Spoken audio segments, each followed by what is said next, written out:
Hey guys, I'm Macca from SKDA and I'm going to be showing you how to install your next graphics kit. Let's go.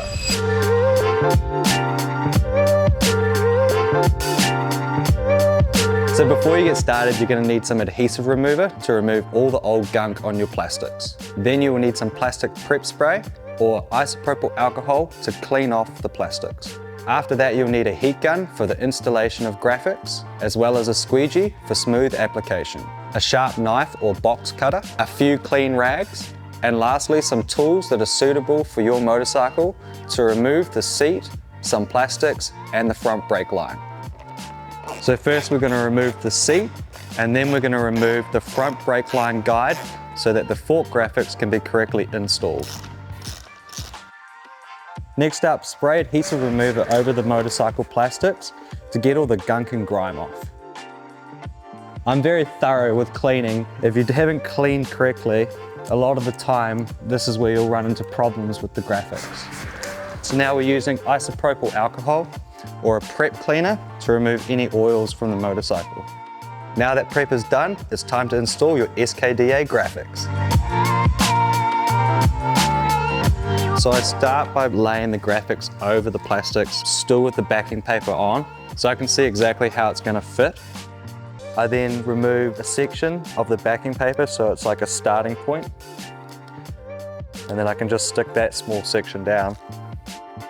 Apply the graphics to this section, make sure it's still going to line up correctly, and if it is, then pull the rest of the backing off of that section. If your graphics have cutout holes, make sure to remove the holes from the graphics so you can best line them up to the plastics.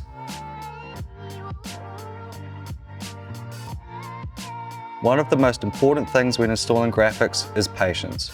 Don't worry if you need to take the graphics off once or twice. It will still be sticky enough to adhere to your plastics.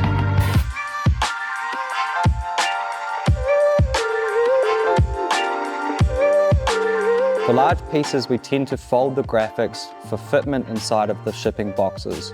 If you ever find your graphics have a foam roll inserted, once removed, use a bit of heat to get this fold out. If you see an air bubble that's close to the edge, it's okay to pull the graphics back and start again. If there are any tight bends or areas that are too hard for your fingers to reach, you can use the squeegee to help apply firm pressure on these curves.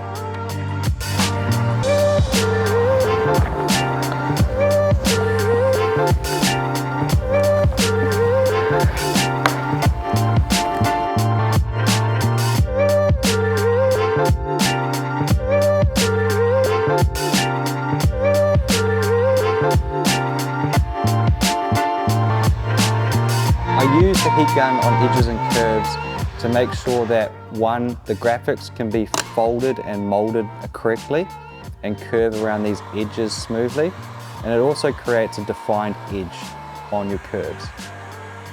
There's a fine line between overheating and underheating graphics. Applying too much heat will mean the graphics will become too flexible. This will also cause creases and mean the graphics will become too soft for you to apply. I'm just pulling the back panel because our template fits over really nicely, covers the whole thing.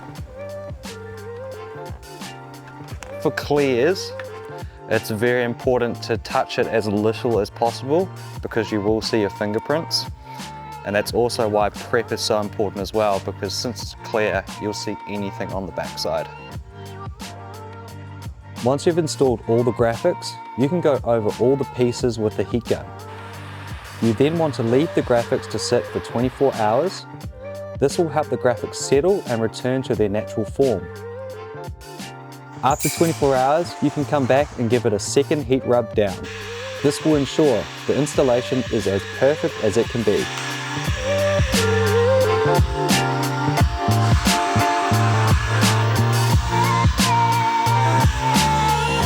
Once you've done your second heat rub down, your kit is ready to ride.